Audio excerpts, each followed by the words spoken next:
सोचो, पंजाब 1980s-90s का। गांव के खेतों में हरियाली है, पर हवा में गोली की आवाज गूंज रही है।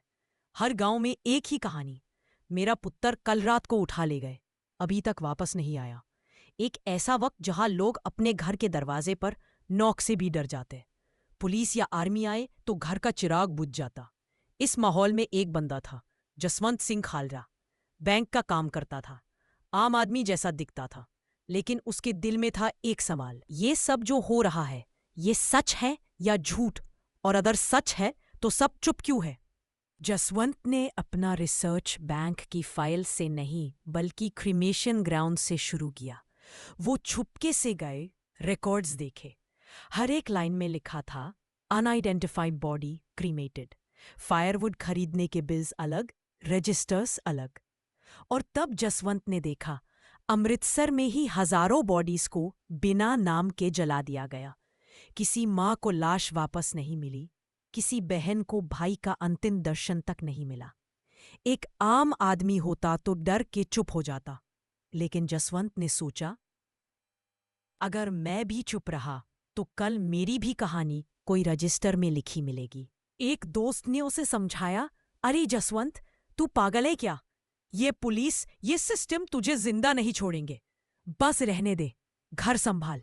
जसवंत मुस्कुराया और बोला, यार, गब्बर भी सोचता था कि कोई उसके खिलाफ खड़ा नहीं होगा, लेकिन जय और वीरू आए ना, मैं भी अकेले ही सही पर सच के साथ लड़ूंगा। बस वो दिन था जब जसवंत सिंह खालरा एक नाम से बढ़कर एक आवाज बन गया। उन्होंने स्पीचेस देनी शुरू की, गुरुद्वारे, रैलीज, प्रेस कॉन्फ्रेंसेस। आवाज ऊंची, जज्बा लाहू गरम करने वाला।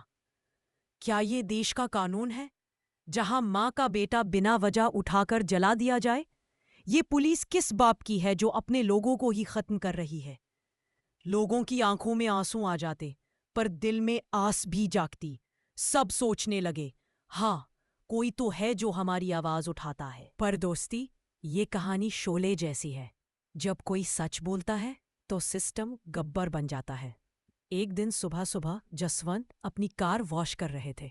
धूप निकल रही थी, आसमान साफ था, और तभी 2 जीप आई। प्लेन क्लोथ्स मैन उतरे।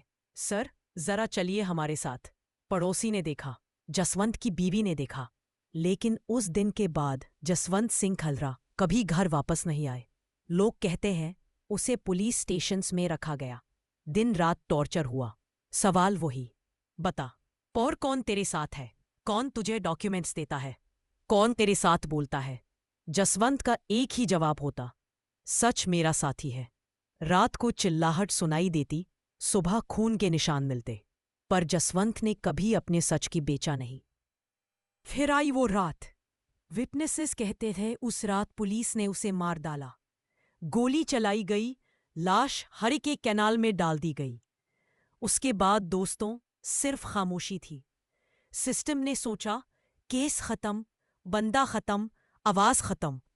पर उन्होंने एक बात भूल गई थी, कहानी खत्म तब होती है जब लोग भूल जाते हैं। और पंजाब जसवंत सिंह खालरा को कभी भूला नहीं।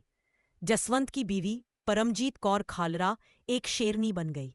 उन्होंने केस लड़ी, सबूत लाए, कोर्ट्स के दरवाजे खटखटाए, सिस्टम को दिखाया कि जसवंत एक आदमी नहीं, एक आंदोलन है।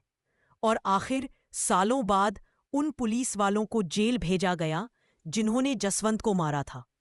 शायद जस्टिस लेट मिला, पर मिली। आज अगर कोई इस कहानी को सुनता है तो दिलजीत दोसांझ की आंखों में वो दर्द और जज्बा दिखाई देता है। उसकी मूवी पंजाब 90-99 सिर्फ एक फिल्म नहीं, एक दस्तान है। एक याद दिलाने वाली कहानी के किस तरह एक बंदा अपनी जान देकर भी सच को जिंदा रख सकता है। स्क्रीन पे जब दिलजीत जसवंत सिंह खालरा के रूप में कहता है, मैं सच बोलता हूं, और अगर सच के लिए मेरी जान भी चली जाए तो मैं तैयार हूं, तो थिएटर में बैठकर आपको लगेगा कि जसवंत खुद आपके सामने खड़ा है। आज भी पंजाब के गानों में कहीं ना कहीं लोगों के दिल में जसवंत सिंह खालरा की याद जिंदा है। बच्चे सुनते हैं उनकी कहानी और माँ बाप कहते हैं, बेटा सच बोलने से डरना नहीं। खालरा जी भी नहीं डरे थे। उनका नाम एक मिसाल बन गया है, एक ऐसी मिसाल जो हमें याद दिलाती है, सत्ता चाहे कितनी बड़ी हो, सच उससे हमेशा बड़ा होता है। दोस्तों, ये कहानी शोले की तरह है। गब्बर कितना भी बड़ा हो, जय और वीरू आते ही है। और पंजाब के इस अंधेरे दौर में जसवंत सिंह खालरा वही जय वीरू निकले। उन्होंने अपनी जान दी, लेकिन सच की रोशनी छोड़ दे। आज भी अगर हम अपने सोसाइटी में इनजस्टिस देखते हैं तो उनका नाम एक आवाज देता है, डर मत, सच बोल, सच कभी नहीं मरता।